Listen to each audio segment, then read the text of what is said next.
গণভোট নিয়ে পাল্টাপাল্টি বক্তব্য, কর্মসূচি আর রাজনৈতিক দলগুলোর মধ্যে অনৈক্য ফ্যাসিবাদ ফিরে আসার সুযোগ তৈরি করছে বলে মনে করেন রাজনৈতিক বিশ্লেষক ও নির্বাচন বিশেষজ্ঞরা।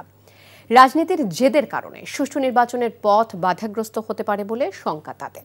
দেশের স্থিতিশীলতার স্বার্থে দলগুলোকে ঐকমত্যে আসার পরামর্শ দিচ্ছেন তারা। বিস্তারিত নিয়ামুল আজিজ সাদেকের রিপোর্টে। গণভোটের তারিখ নিয়ে বিতর্কে দেশের বড় দুটি জোট।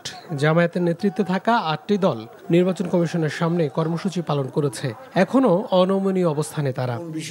অন্যদিকে বিএনপি মনে করে নির্বাচনের দিনই গণভোট ও জাতীয় নির্বাচন হলে দেশের টাকা সাশ্রয় হবে। এ নিয়ে জোরাজুরি অপ্রয়োজনীয়। যেই সকল সুপারিশ কেবল জাতিকে বিভক্ত করবে। নির্বাচনের তারিখ নিয়ে কোনোভাবে অনৈক্যের সুযোগ নেই বলে মনে করে বিশেষজ্ঞরা। তাদের মতে দীর্ঘদিন পরে সুষ্ঠু নির্বাচনের পরিস্থিতি বাধাগ্রস্ত হওয়ার মতো পরিস্থিতি হলে দেশে অনিশ্চয়তা সৃষ্টি হবে। এই সনদে কোনো বিষয়ে বাস্তবায়ন করতে অনীহা জ্ঞাপন করবে, এটা আমার মনে হয় না। কারণ আপনি তো সবার স্বাক্ষর নিয়েছেন। বড় ধরনের অস্থিরতা সৃষ্টি করার একটা কৌশল ছাড়া আর আমার কাছে অন্য কিছু মনে হয় না। ব্যালট পেপার লাগবে, সবকিছু ডাবল লাগবে, একটা নতুন সেট পিপল লাগবে। সো এইগুলো মিলে একটা বড় চ্যালেঞ্জের মধ্যেই ইলেকশন কমিশন পড়বে। সবাইকে ঐক্যমতে আসতে হবে এবং এইটা যদি না হয় তখন কিন্তু এটার ফলাফলটা নিয়ে একটা প্রশ্ন উঠবে। পর্যবেক্ষক নিবন্ধন, সীমানা নির্ধারণের মতো কাজগুলো শেষ হলেও দল নিবন্ধন, ভোটার তালিকা হালনাগাদ সহ অনেক কাজই শেষ করেনি কমিশন। এমন বাস্তবতায় নির্বাচনের আয়োজন নিয়ে দু ধরনের বক্তব্য দুজন বিশ্লেষকের।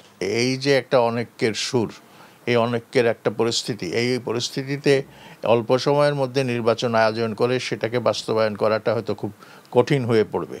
কিন্তু জাতীয় স্বার্থে, জাতীয় প্রয়োজনে, দেশের যে জরুরি বাস্তবতা, সেই প্রয়োজনে নির্বাচনটা অনুষ্ঠিত হয়ে যাওয়া হোক। কোনো পলিটিক্যাল পার্টি আরেকটা পার্টিকে অ্যাটাক করছে এবং কখনো কখনো খুব নেগেটিভ শব্দ ব্যবহার করছে। এত বছর পর একটা ভালো নির্বাচনের দিকে আমরা এগিয়ে যাচ্ছি, এটাকে মাথায় রেখে যাতে আমরা সুন্দর একটা পরিবেশ নিশ্চিত করতে পারি, যাতে নির্বাচনটা বিশ্বাসযোগ্য হয়, গ্রহণযোগ্য হয়, সেরকম একটা মেন্টালিটি সবার মধ্যে থাকতে হবে। আইন শৃঙ্খলা সহ সব ধরনের বড় চ্যালেঞ্জ রাজনৈতিক ঐক্যের মাধ্যমে সমাধান সম্ভব বলে বিশ্বাস করেন তারা। Niamul Aziz Sadek, NTV news, Dhaka. Bundle থাকলে প্রতি সেনমানিতে টাকা বাঁচবে। বিকাশ সেনমানি বান্ডেল কিনে জিতুন প্রতি লেনদেনে।